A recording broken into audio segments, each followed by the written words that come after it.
জীবনের কোনো ক্ষেত্রে হতাশ হওয়ার কোনো সুযোগ নাই। আজকে পারিবারিক ভাঙন বলেন, ব্যক্তি পর্যায়ের আত্মিক ধ্বংসই বলেন, সমাজের বিপর্যয় বলেন, যাই বলেন, পিছনে একটা বড় কারণ আছে। সেটা হলো আল্লাহ থেকে দূরে থাকা মানুষ, আল্লাহ থেকে হতাশ হয়ে যাওয়া। আর এই কাজটা শয়তান করিয়েছে মানুষকে আল্লাহ থেকে দূরে সরানোর জন্য। কিন্তু আল্লাহ রাব্বুল আলামিনের কাছে কেউ যদি যেতে চায়, মন থেকে যদি আল্লাহকে একটা বারও ডাকে, আল্লাহ পাক এক ডাকের মাধ্যমেও তার গুনাহ মাফ করতে পারে। দুজন ব্যক্তির ঘটনা পড়লাম। একজন ব্যক্তি প্রচন্ড রকম আবেদ, প্রচুর ইবাদত করে। আপনারা জানেন ইবলিসও কিন্তু আবেদ ছিল, ইবলিস কিন্তু প্রচুর ইবাদত করেছে। এখন ওই ব্যক্তির একজন বন্ধু ছিল, এটা বানু ইসরাইলদের ঘটনা। তো সেই বন্ধু পাপী ছিল, বিভিন্ন কবিরা গুনাহ করত। আর এই আবেদ ব্যক্তি বারবার তাকে নসিহত করত, গুনাহ ছেড়ে দাও, তুমি পাপ করছো, গুনাহ ছেড়ে দাও। তখন সেই ব্যক্তি যে পাপ করছে সে বলতো যে আল্লাহ কি তোমাকে আমার রক্ষক বানিয়েছেন? আল্লাহ কি তোমাকে আমার উপর দারোগা বানিয়েছেন? আমাকে আল্লাহর হাতে ছেড়ে দাও, আমাকে নসিহত করতে এসো না। একদিন এই আবেদ ব্যক্তি তার বন্ধুকে একটা জঘন্য পাপ করতে দেখলো, এমন একটা পাপ যেটা দেখে তার মনে ধারণা আসলো এটা চরম জঘন্য একটা কাজ। তখন সে মুখ ফসকে বলে ফেললো যে আল্লাহ তোকে আর মাফ করবে না, আল্লাহ তোকে জান্নাত দিবে না। আল্লাহ রাব্বুল আলামিন মালাকুল মউতকে এই দুজনের কাছে পাঠালেন, দুজনের রূহকে কবজ করা হলো। এবার আল্লাহ পাক তার সামনে তাদেরকে উপস্থাপন করে বললেন যে তোমাকে আমার রহমত সম্পর্কে কে গ্যারান্টি দিয়েছে যে আমি কাউকে রহমত করব কি করব না? যাও, আমি তোমাকে জাহান্নামে পাঠালাম, ওই ব্যক্তি যে আমার রহমত প্রত্যাশা করেছে আমি তাকে জান্নাত দিয়ে দিলাম। দেখুন, এই হাদিসটা শুনলে মনে হয় বাহ্যিক হয়তোবা মুখের একটা কথার কারণেই সে জাহান্নামে চলে গেল। আসলে বিষয়টা এমন নয়। বিষয়টা আমি আপনাকে বোঝাচ্ছি। বিষয়টা হচ্ছে ইবলিসের মতো। ইবলিস কিন্তু শুধু মন থেকেই বলেনি যে খলাকতানি মিন নার ওয়া খলাকতাহু মিন তিন, আমি কেন তাকে সিজদা করব আদমকে? আদম তো মাটির তৈরি আর আমি তো আগুনের তৈরি। এটা ইবলিসের শুধু মৌখিক স্টেটমেন্ট ছিল না, কারণ কি ছিল? আবা ওয়াস্তাকবার, সে উদ্ধত হয়েছিল, অহংকার প্রদর্শন করেছিল। ভিতর থেকে ইন্টারনালি সে অহংকারী ছিল, সে আন্ডারএস্টিমেট করে কথাটা বলেছে, শুধু মৌখিকভাবে বলে নাই। কিন্তু ঠিক এই ব্যক্তির ঘটনা এমনই, সে মন থেকে অহংকারী হয়ে উঠেছিল, যদিও বা সে আবেদ ছিল। এখানে আমরা যারা প্র্যাকটিসিং মুসলিম হওয়ার চেষ্টা করছি, আমাদের জন্য এখানে নিদর্শন আছে। পাঁচ ওয়াক্ত নামাজ পড়েই ভেবে বসবেন না যে অনেক কিছু করে ফেলছে, এক চিল্লা দিয়ে মনে করে ফেলবেন না যে দিনের জন্য অনেক কিছু করে ফেলছে। একটা হজ করেছেন, ওমরা করেছেন, সিয়াম রেখেছেন, দিনের জন্য দান সদকা করেছেন, একটা মাদ্রাসা মসজিদ করেছেন, ভেবে বসবেন না আপনি সব অনেক কিছু করে ফেলেছেন এবং অন্যরা সব ককরোচ তেলাপোকা, ওরা জাহান্নামে যাবে, এমনটা মনে করবেন। জানি না আমরা যে কার আমলের কতটুকু আল্লাহর কাছে কবুল হচ্ছে।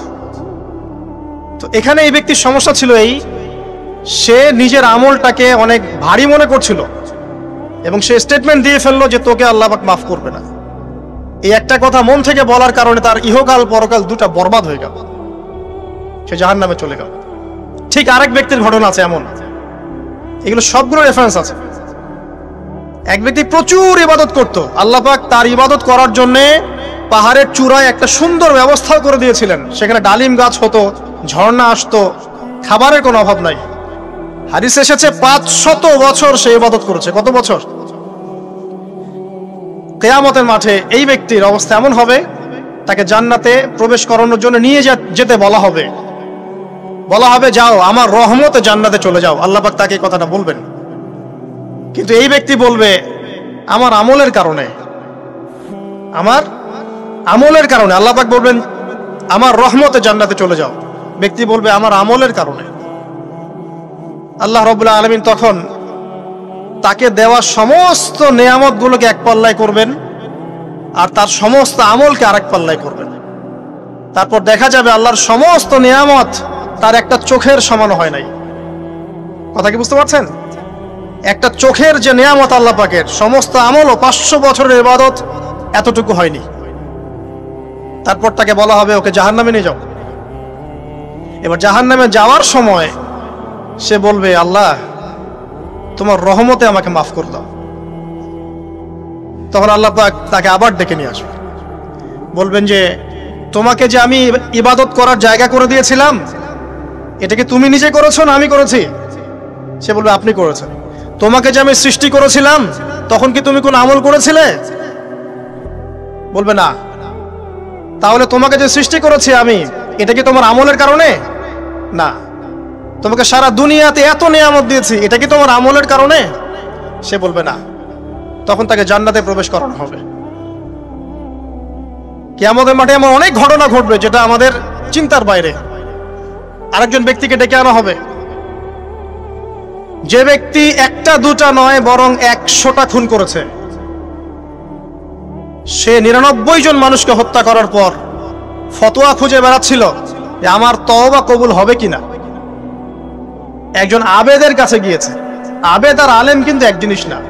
আবেদ মানে যে প্রচুর ইবাদত করে, তার জ্ঞান কম, সে শুধু জানে কিভাবে ইবাদত করতে হয়। আলেম হচ্ছে সে যে শরীয়তের গভীর জ্ঞান জানে, আবার ইবাদতও করে। আবার যারা জ্ঞান আছে আমল নাই, সেও কিন্তু প্রকৃত আলেম না। প্রচুর জ্ঞান আছে কিন্তু জ্ঞান অনুযায়ী আমল করে না, সেও কিন্তু প্রকৃত আলেম নন। এবার আসেন তো, এই আবেদের কাছে গিয়ে সে বলছে আমার কি ক্ষমা হবে? আমি 99টা খুন করেছি। সে বলল তোমার আবার ক্ষমা? তোমার ক্ষমা নাই।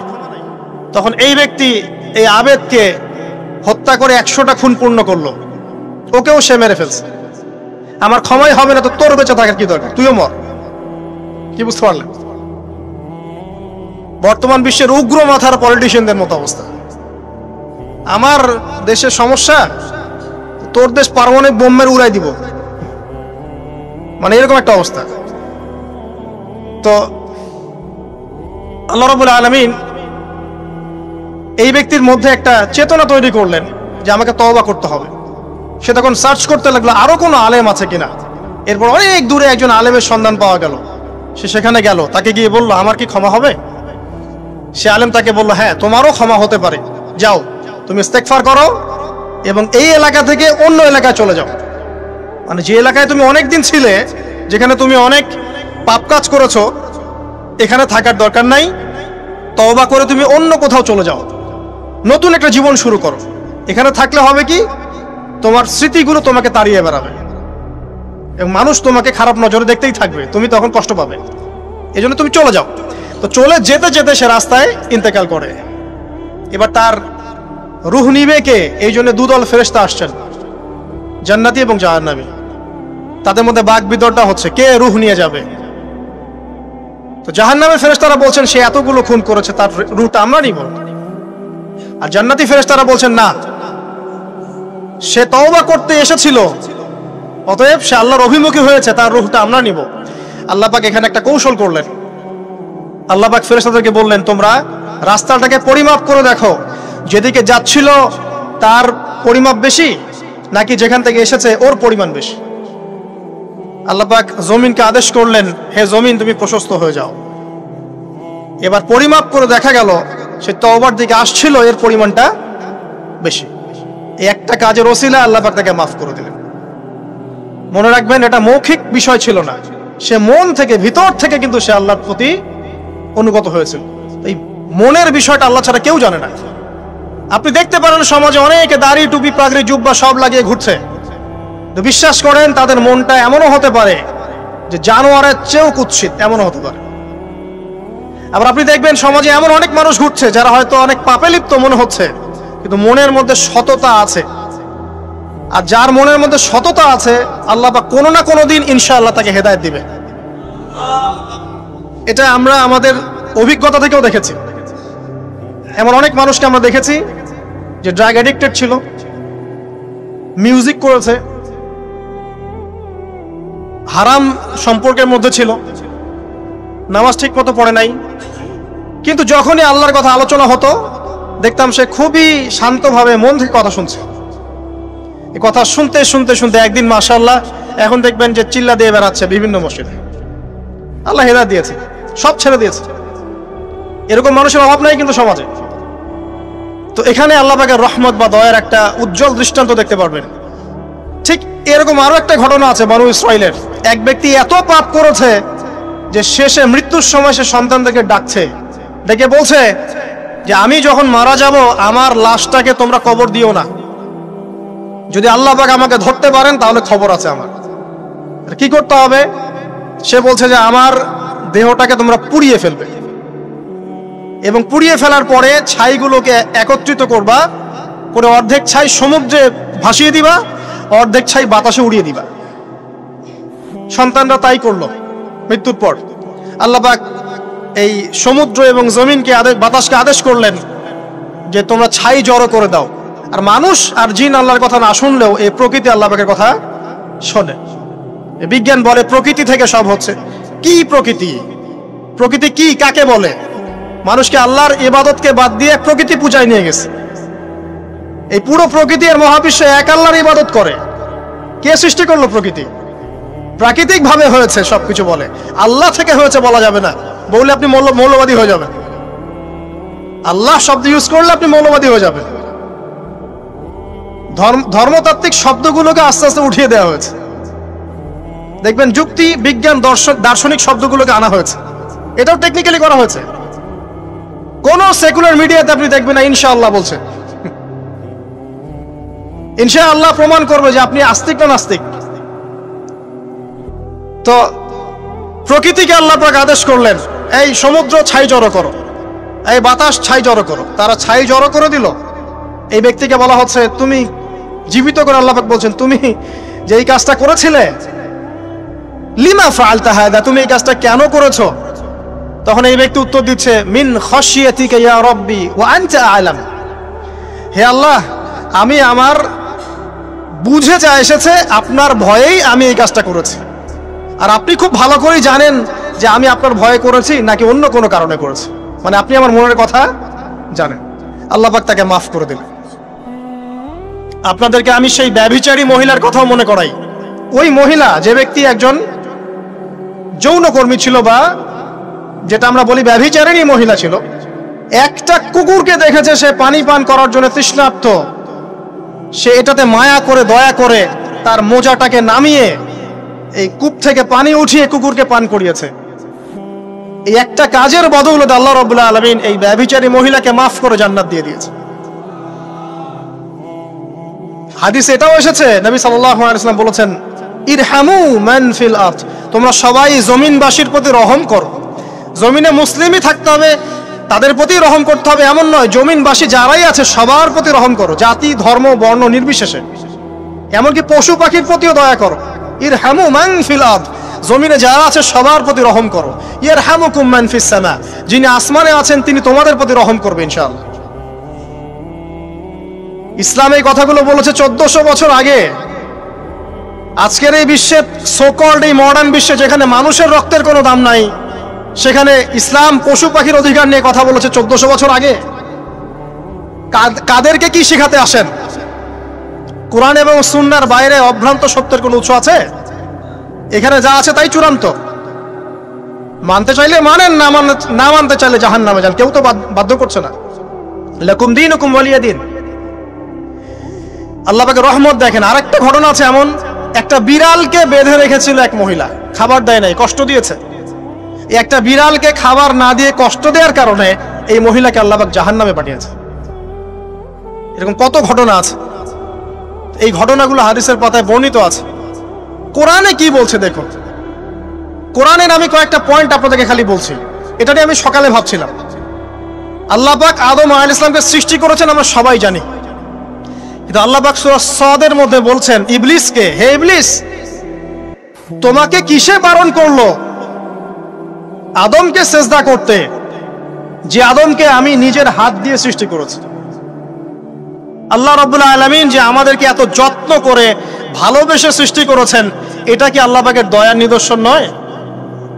মহাবিশ্বের অন্য কোন মাখলুক সৃষ্টির ব্যাপারে আল্লাহ পাক বলেন নাই খলাকতু বিয়াদাই, আমি নিজ হাতে তাকে সৃষ্টি করেছি। শুধু সৃষ্টি নয়, সৃষ্টি করার পর আল্লাহ পাক তাকে সমস্ত নাম শিক্ষা দিয়েছেন।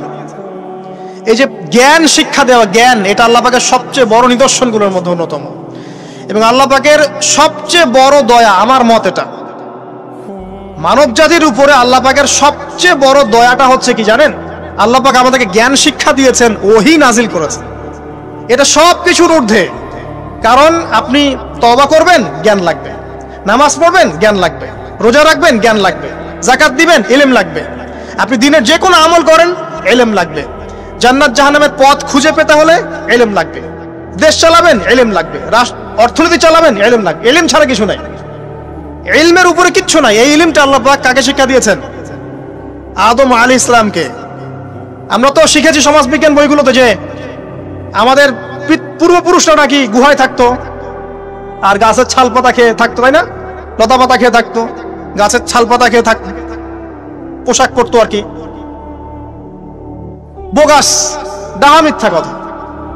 আল্লাহ রাব্বুল আলামিন সূরা বাকারা এবং সূরা আরাফ পড়ে দেখেন, আল্লাহ পাক বলছেন যে আদম আলাইহিস সালামকে আল্লাহ পাক সমস্ত নাম জ্ঞান শিক্ষা দিয়েছেন। মহাবিশ্বের যে প্রয়োজনীয় জ্ঞানগুলো আছে সেগুলো আল্লাহ পাক আদমকে শিখিয়েছেন আলাইহিস সালাম। ওয়াল্লামা আদামাল আসমাআ কুল্লাহা, আল্লাহ পাক আদমকে সমস্ত নাম শিক্ষা দিয়েছেন। আমাদের পিতা মাতারা মূর্খ ছিলেন না, তারা সৃষ্টি থেকেই জ্ঞানী ছিলেন। আদম আলাইহিস সালামের পারমাণবিক বোম বানানোর কোনো প্রয়োজন ছিল না। ছিল? বানান নাই। আপনার মধ্যে এই জ্ঞানটা আসছে কিভাবে? বাই ডিএনএ আপনি জ্ঞান পাচ্ছেন, কারণ আমরা আদম সন্তান।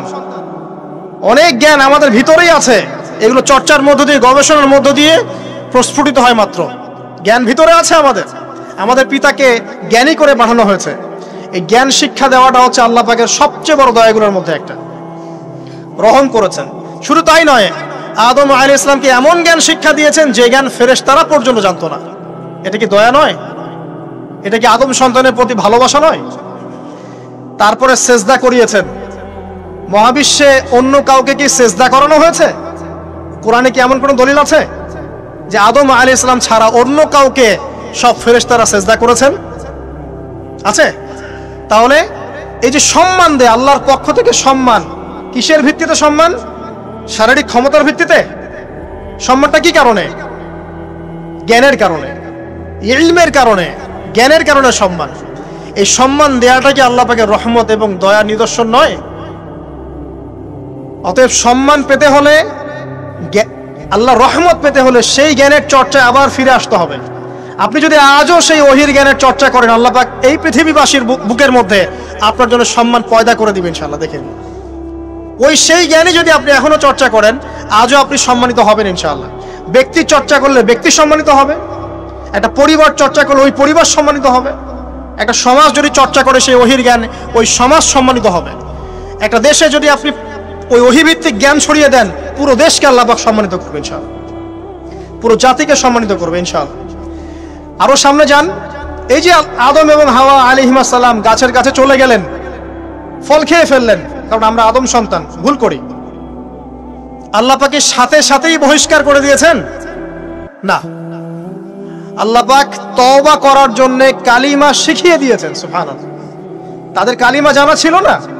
আল্লাহ পাক বলছেন ফাতালাক্কা আদম মির রাব্বিহি কালিমাত, আল্লাহ পাকের কাছ থেকে আদম আলাইহিস সালাম কিছু বাক্য শিখে নিলেন, যেই বাক্য দিয়ে ফাতাবা আলাই, সে আল্লাহর কাছে তওবা করলো।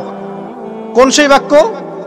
সূরা আরাফে আছে, রব্বানা যালামনা আনফুসানা ওয়া ইল্লাম তাগফির লানা ওয়া তারহামনা লানাকুনান্না মিনাল খাসিরিন।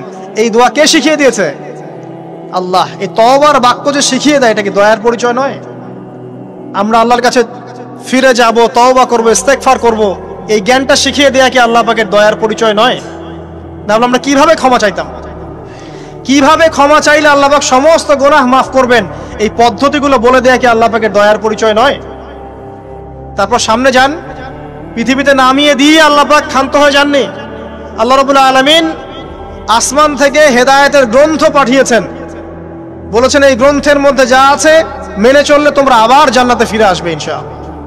আল্লাহ পাক আদম এবং হাওয়া আলাইহিস সালাম এবং আদম সন্তান সবাইকেই সৃষ্টি করেছেন, উদ্দেশ্য হচ্ছে আল্লাহ পাক আমাদেরকে জান্নাত দিতে চান।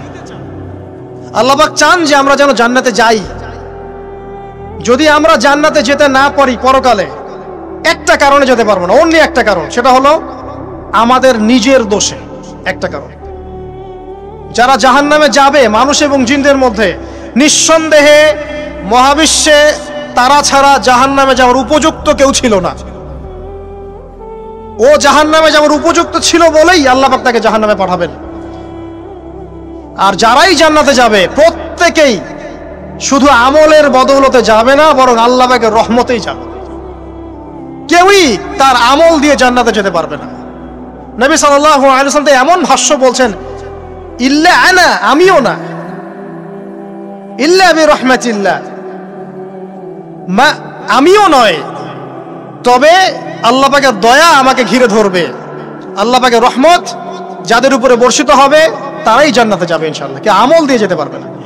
যত আমলই করি বলা যাবে না এই আমলের বদৌলতে জান্নাতে যেতে পারবো। আল্লাহ পাক দয়া না করলে হবে না। আল্লাহ পাক চান যে আদম সন্তান যেন জান্নাতেই যায়। এই কারণেই সৃষ্টি করা, এই কারণেই আপনার ওহীভিত্তিক গ্রন্থগুলো পাঠানো, এই কারণে নবী রাসূল পাঠানো, আলেম ওলামা সৃষ্টি করা, মানুষকে সতর্ক করা, হায়াত দেয়া, বারংবার জীবনে চলতে ফিরতে আপনাকে এলান করা হয় আল্লাহর পথে ফিরে আসেন, আল্লাহর পথে ফিরে আসেন। এলান করা হয় না? বিপদ দিয়ে আপনাকে এলান করা হয় আল্লাহর পক্ষ থেকে। আপনি চলতে পথে হোঁচট খান, আল্লাহ আপনাকে এলান দেন, ফিরে আসো। চলছেন বিপথে, আল্লাহ পাক এলান দেন, ফিরে আসো। আল্লাহ পাকের পক্ষ থেকে কিন্তু এগুলো আসে। অদ্ভুত একটা হাদিস বললাম, অদ্ভুত বলতে বলছি অ্যামেজিং হাদিস, যে একজন সাহাবী বলছেন, সালমান রাদিয়াল্লাহু আনহু, তিনি বলছেন যে যখন মুমিনের উপর বিপদ আপদ বালা মুসিবত আসে, তখন মুমিনের এই বিপদ আপদ বালা মুসিবত রোগ শোকের বদৌলতে আল্লাহ পাক তার গুনাহগুলোকে মাফ করে দেন এবং তার মর্যাদাকে বাড়িয়ে দেন, এবং সে আল্লাহর দিকে ফিরে আসার অনুশোচনা করার সুযোগ পায়। আর যখন কাফের মুশরিক বা ফাসিক মানুষকে এইসব রোগ ব্যাধি বিপদ আপদ বালা মুসিবত ঘিরে ধরে, তার দৃষ্টান্ত সেই উটের ন্যায় যে উটটাকে তার মালিক বেঁধে রেখেছে, এরপর ছেড়ে দিয়েছে। সে উটটা বুঝতেও পারলো না কেন তার মালিক তাকে বেঁধে রাখলো আর কেনই বা তাকে ছেড়ে দিল। কথাটা কি বুঝতে পারছেন? যারা আল্লাহ দ্রোহী তাদের উপর যখন বিপদ আপদ বালা মুসিবত আসতে থাকে, তারা বুঝে না যে কি জন্য আসলো আর কেন চলে গেল। কিন্তু মুমিন ব্যক্তি যারা মুসলিম, আল্লাহর অনুগত, তাদের বিষয়টা হচ্ছে এমন বিপদ আপদ বালা মুসিবত রোগ ব্যাধি তাদেরকে আল্লাহর দিকে ফিরিয়ে নিয়ে আসবে ইনশাআল্লাহ। দেখুন, এই যে পৃথিবীতে নামিয়ে দেয়া, এরপর আল্লাহর পক্ষ থেকে ঐশী গ্রন্থগুলো পাঠানো, নবী রাসূল পাঠানো, আলেম ওলামা পাঠানো, আপনাকে হায়াত দেয়া, আপনাকে রিজিক দেয়া, এই শ্বাস নেওয়ার ক্ষমতা দেয়া, আপনাকে জ্ঞান বুদ্ধি দেয়া, বিবেক দেয়া। এই যে একটু আগে তেলাওয়াত করলো শুরুর আগে নবী মুসা আলাইহিস সালামের ঘটনা, বনু ইসরাইল একটার পর একটা অবাধ্যতা করেই গেছে, আল্লাহ পাক তারপরেও তাদের কাছে নবী পাঠিয়েছেন, নবী মুসাকে পাঠিয়েছেন। ফেরাউনের মতো জালেম শাসকের হাত থেকে বনু ইসরাইলকে আল্লাহ পাক উদ্ধার করেছেন। এটা কি দয়ার পরিচয় নয়? নবী মুসা আলাইহিস সালাম গাছের নিচে বসে আছেন, খাবার নাই, বাসস্থান নাই, কিচ্ছু নাই, বরং তার গায়ে একটা অপবাদ দেওয়া হয়েছে যে তিনি নাকি একজন মানুষকে খুন করেছেন, অথচ তার ইন্টেনশন সেটা ছিল না। তিনি একটা ঘুষি দিয়েছেন লড়াই থামানোর জন্য, ওই এক ঘুষিতেই সেই ব্যক্তি ডেড। এবার তিনি গাছের নিচে বসে দোয়া করছেন, রব্বি ইন্নী লিমা আনজালতা ইলাইয়া মিন খায়রিন ফাকির, আল্লাহ আমি নিঃস্ব অসহায় হয়ে এখানে বসে আছি, তুমি আমার উপর তোমার যে রহমত পাঠাবে আমি তার ভিখারি হয়ে বসে আছি। দোয়া করার সাথে সাথেই ওই শুআয়ব আলাইহিস সালামের মেয়ে হেঁটে হেঁটে চলে আসলো। তিনি স্ত্রী পেলেন, তিনি শ্বশুর পেলেন, একজন নবী পরিবার পেলেন, বাসস্থান পেলেন, চাকরি পর্যন্ত পেলেন। 8 বছর তিনি রাখালি করেছেন শুআয়ব আলাইহিস সালামের ফার্মের মধ্যে। দয়া মুহূর্তেই চলে আসবে, শুধু আল্লাহর দিকে অভিমুখী হলেই হয়, এগুলো দয়া। আইয়ুব আলাইহিস সালামের কথা মনে আছে না? দীর্ঘদিন রোগে ভুগছেন, দীর্ঘদিন রোগে ভুগছেন, চিকিৎসা হচ্ছে না, ভালো হচ্ছে না, শেফা হচ্ছে না।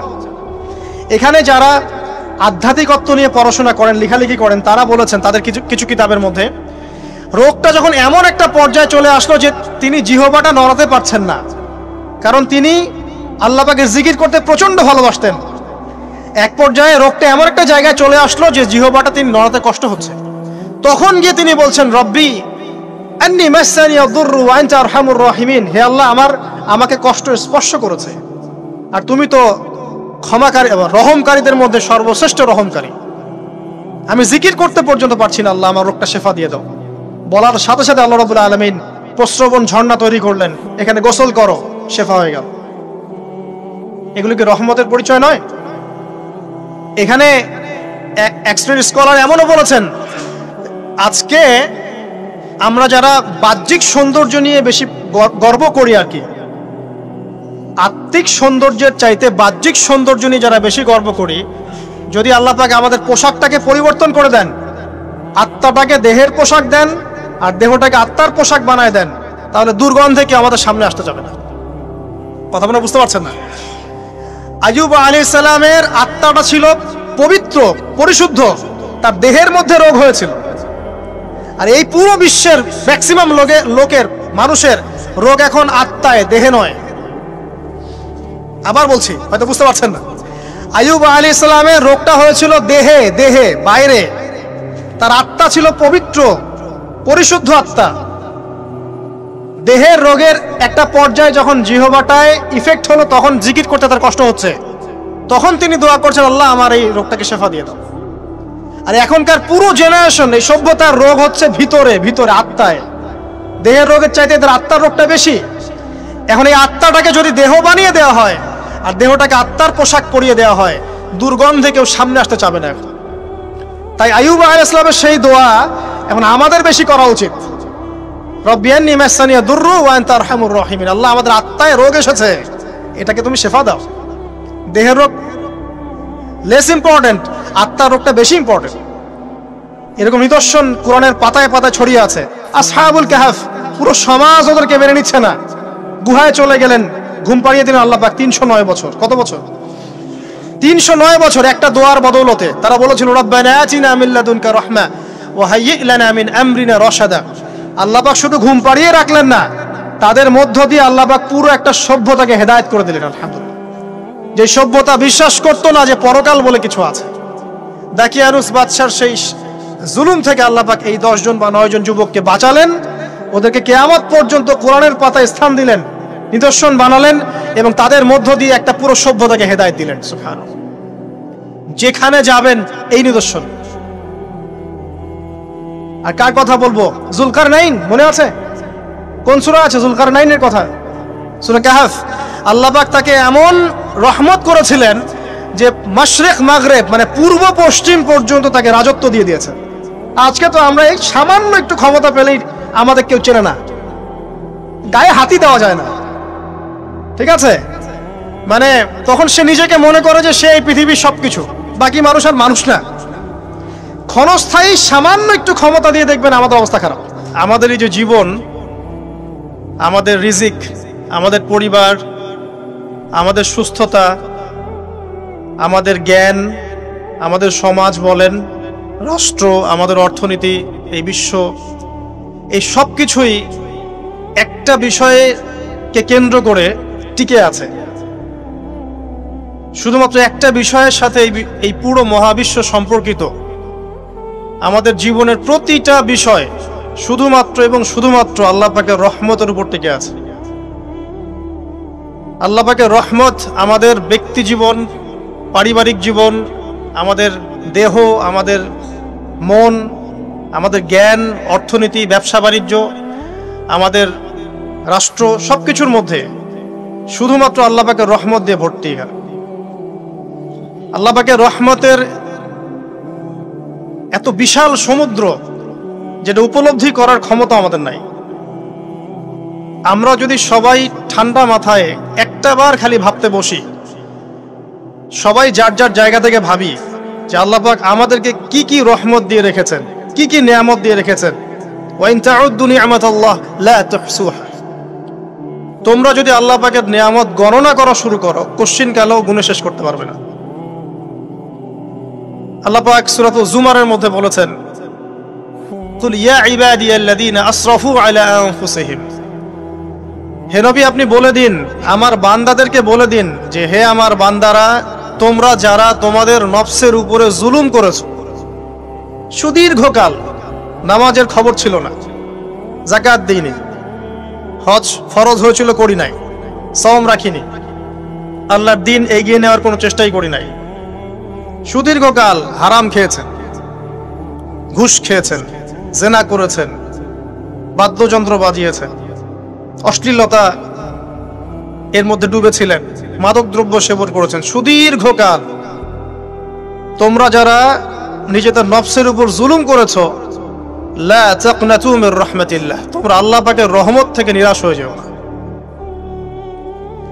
তোমরা আল্লাহ পাকের রহমত থেকে নিরাশ হয়ে যেও না।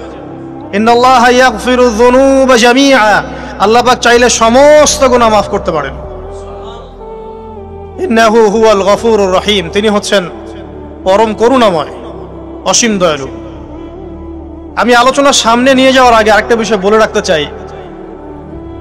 এই আলোচনাকে একপাক্ষিকভাবে একপেশেভাবে বুঝে নেওয়ার কোনো সুযোগ নাই। আল্লাহ পাক যেমন পরম করুণাময় অসীম দয়ালু, ঠিক একইভাবে আল্লাহ রাব্বুল আলামিন শাদীদুল ইকাব, কঠিন শাস্তি দাতাও বটে। এই দুটো বিষয় মাথায় রেখেই আল্লাহর রহমতের আশাও করতে হবে এবং আল্লাহ পাকের গজবের ভয়ও করতে হবে। এর মাঝখানেই হচ্ছে ঈমান। এই জায়গা থেকে আলোচনা বুঝতে হবে। আল্লাহ পাক তৌফিক এনায়েত করুন, আমিন। আমাদেরকে আল্লাহ রাব্বুল আলামিন তার রহমত থেকে নিরাশ হতে বারণ করছেন। যে যত পাপ করেছে জীবনে, যদি একটা বার কেউ যদি আল্লাহ পাককে মন থেকে ডাকে, চোখ দিয়ে ঝরঝর করে পানি পড়ে, আল্লাহ পাককে বলে, সেজদায় গিয়ে পড়ে আল্লাহকে বলে রব্বিক ফিরলি, আল্লাহ আমাকে মাফ করে দাও, তার মনের মধ্যে যদি সততা থাকে, মন থেকে যদি সেই কথাটা বলে থাকে, আল্লাহ পাক শুধু তাকে ক্ষমাই করবেন না, তার সমস্ত গুনাহগুলোকে আল্লাহ নেকি দিয়ে পরিবর্তন করে দেবেন। একটা হাদিস পড়ছিলাম, নবী করিম সাল্লাল্লাহু আলাইহি ওয়াসাল্লাম তিনি বলছেন যে লাম্মা কাদাল্লাহুল খালক, যখন আল্লাহ রাব্বুল আলামিন এই মহাবিশ্ব সৃষ্টি করেন, তখন আল্লাহ রাব্বুল আলামিন কাতাবা কিতাবান, একটা কিতাব লিখেছেন। একটা কিতাব আছে আল্লাহর কাছে, কাতাবা কিতাবান ফাহুয়া ইনদাহ ফাওকাল আরশ, যেই কিতাবটা আল্লাহর নিজের কাছে আছে আরশের উপরে। সেখানে আল্লাহ পাক লিখে রেখেছেন, কি লিখেছেন? ইন্না রাহমাতি সাবাকাত গদাবি, প্রতিটা ক্ষেত্রেই আমার রহমত, আমার দয়া, আমার করুণা আমার গজবকে পরাজিত করেছে। মানে আল্লাহ রাব্বুল আলামিনের গজব, এর উপরে আল্লাহ পাকের রহমত অবস্থান করছে।